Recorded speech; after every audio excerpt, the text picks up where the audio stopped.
सभी ओम थानवी द्वारा लिखे गए यात्रा वृत्तांत अतीत में दबे पांव का अध्ययन करने जा रहे हैं। बच्चों, यह पाठ यात्रा वृत्तांत एवं संस्मरण का मिला जुला स्वरूप है, जिसमें लेखक ने सिंधु घाटी सभ्यता के पुरातात्विक सर्वेक्षण के बाद वहाँ के अवशेषों के आधार पर हमारी प्राचीन सभ्यता एवं संस्कृति की विकास की चरमोत्कर्ष को इस कहानी में प्रस्तुत किया है। हमारी यह कहानी हमें अपने अतीत के प्रति गौरव का अनुभव कराने के लिए बाध्य करती है कि आज से 5000 वर्ष पूर्व सिंधु घाटी सभ्यता में जो हमारी वास्तुकला, नगर नियोजन, जल संस्कृति, व्यापार, सामाजिक संरचना, अनुशासनात्मक गतिविधियां जिस तरह से संचालित होती थी, वो आज की इस 21वीं शताब्दी में जब हम विज्ञान एवं तकनीकी के चरमोत्कर्ष शिखर पर हैं, आज भी हमें वह प्रेरणा देने के में सक्षम है।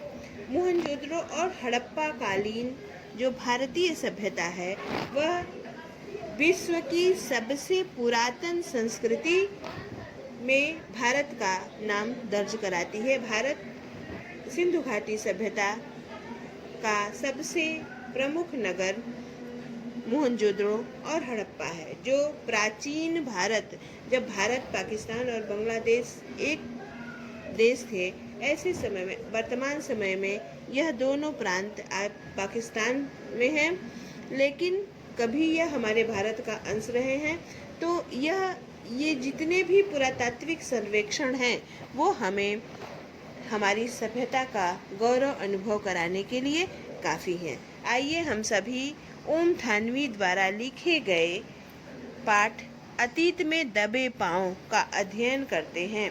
यह एक संस्मरण एवं यात्रा वृत्तांत का मिला जुला स्वरूप है, जिसको पढ़ करके हमें यह आभास होता है, कभी कभी हमें यह अनुभव होता है कि जैसे मानो हम उस काल के नगरों में, गलियों में, बाजारों में, या उस काल की सामाजिक संरचना का हम जीता जागता प्रमाण देख रहे हैं, और जैसे मानो उस काल के अवशेषों के माध्यम से हम उस काल की संस्कृति को स्वयं जी रहे हैं, अनुभव कर रहे हैं। कुछ स्थलों पर हमें ऐसा प्रतीत होता है। बच्चों, आइए पाठ का अध्ययन हम प्रारंभ करते हैं।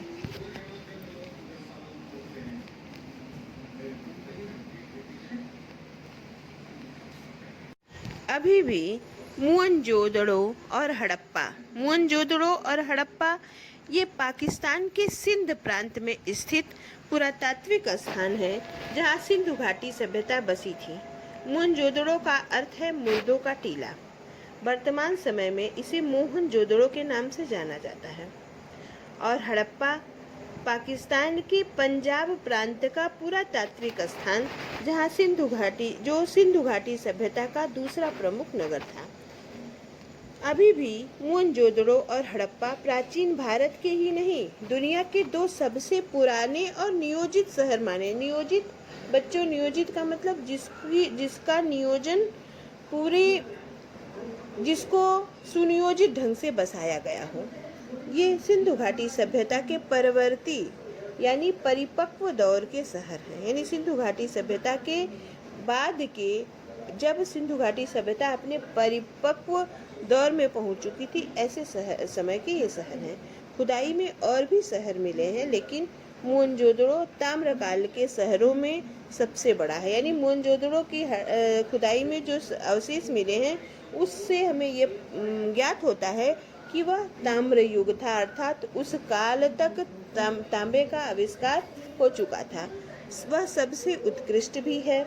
व्यापक खुदाई यहीं पर संभव हुई है। बड़ी तादाद में इमारतें, सड़कें, धातु पत्थर की मूर्तियाँ, चाक पर बने चित्रित भांडे का अर्थ है बर्तन, मुहरे, साजो सामान और खिलौने आदि मिले हैं। सभ्यता का अध्ययन संभव हुआ है। उधर सैकड़ों मील दूर हड़प्पा के ज्यादातर साक्ष्य रेल लाइन बिछने के दौरान विकास की भेंट, यानी हड़प्पा जो सभ्यता है उसके जो भी साक्ष्य थे वो विकास के क्रम में जब रेलवे लाइन बिछाने का कार्य हो रहा था बच्चों, तो ऐसे समय में वे सारे साक्ष्य खुदाई में नष्ट हो चुके हैं। मोहनजोदड़ो के बारे में धारणा है कि वह अपने दौर में घाटी सभ्यता का केंद्र रहा होगा, यानी एक तरह की राजधानी। माना जाता है कि शहर 200 हेक्टेयर क्षेत्र में फैला था। आबादी कोई 85,000 थी। जाहिर है 5,000 साल पहले आज के महानगर की परिवार, यानी आज जो बड़े बड़े जो मेट्रोपॉलिटन सिटीज या बड़े महानगर हम जिनको कहते हैं, इनकी सीमा को भी यह लांघता हुआ था। यानी इस आज की जो महानगर हैं उनसे बड़ा महानगर उस काल का आज से 5,100 वर्ष पहले था। दिलचस्प बात यह है कि सिंधु घाटी मैदान की संस्कृति है, पर पूरा मोहनजोदड़ो छोटे छोटे टीलों पर आबाद है। करें कि सिंधु घाटी सभ्यता जो है मैदानी संस्कृति है, परंतु पूरा मोहनजोदड़ो जो है छोटे छोटे टीलों पर आबाद था। ये टीले प्राकृतिक नहीं थे, कच्ची और पक्की दोनों तरह की थी। अब टीले का मतलब बच्चों ईंट से, मिट्टी से या किसी भी प्रकार के संसाधन से भूमि की सतह को ऊपर उठाया जाता था और भूमि की सतह को ऊपर उठा करके तब वहाँ मकान बनाए जाते थे। बच्चों आप समझ सकते हो कि इस प्रकार का कार्य किन क्षेत्रों में किया जाता है, यानी सिंधु नदी के किनारे के ये क्षेत्र रहे होंगे और सिंधु नदी का पानी जब जलस्तर बढ़ता होगा तो संभव है कि सिंधु नदी का पानी इन क्षेत्रों में आ जाता रहा होगा, जिससे पानी से बचने के लिए यहाँ के लोगों ने अपने घरों को बनाने में इस प्रकार की शैली का प्रयोग किया होगा, यानी छोटे छोटे टीलों को बना करके उसके ऊपर घरों की संरचना की गई होगी। इसलिए यह संस्कृति जल संस्कृति भी, जिस तरह से एक समतल मैदान की संस्कृति थी, परंतु साथ ही साथ यहाँ की अन्य सारी व्यवस्थाओं को देख करके हम ये भी सोचने पर बाध्य होते हैं कि क्या सिंधु घाटी सभ्यता एक उत्कृष्ट जल संस्कृति थी, क्योंकि यहाँ जल संरक्षण की बहुत ही अनूठी व्यवस्थाएं उपलब्ध थीं।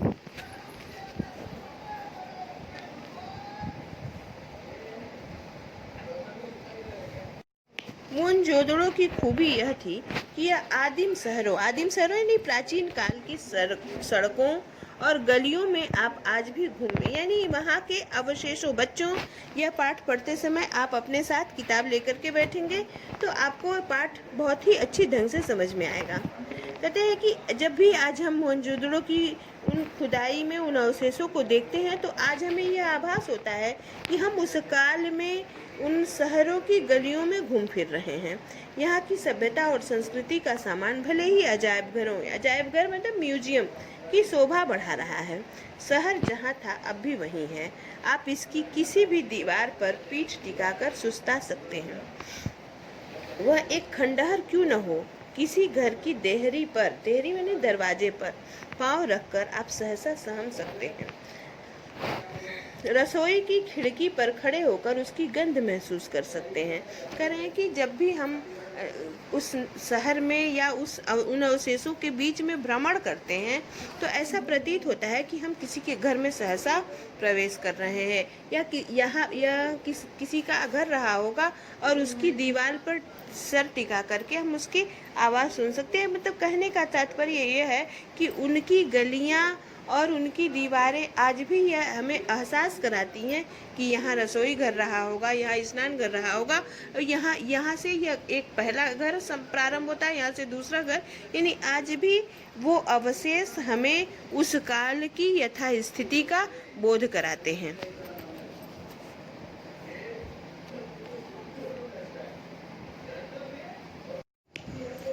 शहर के किसी सुनसान मार्ग पर कान देकर उस बैलगाड़ी की रुनझुन सुन सकते हैं जिसे आपने पुरातत्व की तस्वीरों में मिट्टी के रंग में देखा। यानी उस काल के में आवागमन का साधन बैलगाड़ी थी जिसे हम मिट्टी के रंग में देख सकते हैं। सच है कि यहाँ किसी आंगन की टूटी फूटी सीढ़ियाँ अब आपको कहीं नहीं ले जाती, वे आकाश की तरफ अधूरी रह जाती हैं, लेकिन उन अधूरे पायदानों पर खड़े होकर अनुभव किया जा सकता है कि आप दुनिया की छत पर हैं। वहाँ से आप इतिहास को नहीं, उसके पार झांक रहे हैं। यानी जब हम उन टूटी फूटी सीढ़ियों पर चलते हैं तो ऐसा प्रतीत होता है कि जैसे हम इतिहास के पार जा सकते हैं। यानी हमारा इतिहास इतना समृद्धशाली था कि आज से 5000 वर्ष पहले भी हम इतने पुख्ता मकान बनाने में सक्षम थे कि उनके अवशेष 5000 वर्ष तक सुरक्षित हैं। यानी जमीन में मिट्टी में दबे होने के बाद भी उस काल में ऐसे निर्माण सामग्री का प्रयोग किया जाता था कि 5000 वर्ष के बाद भी वो अवशेष के रूप में आज सुरक्षित रह सके हैं।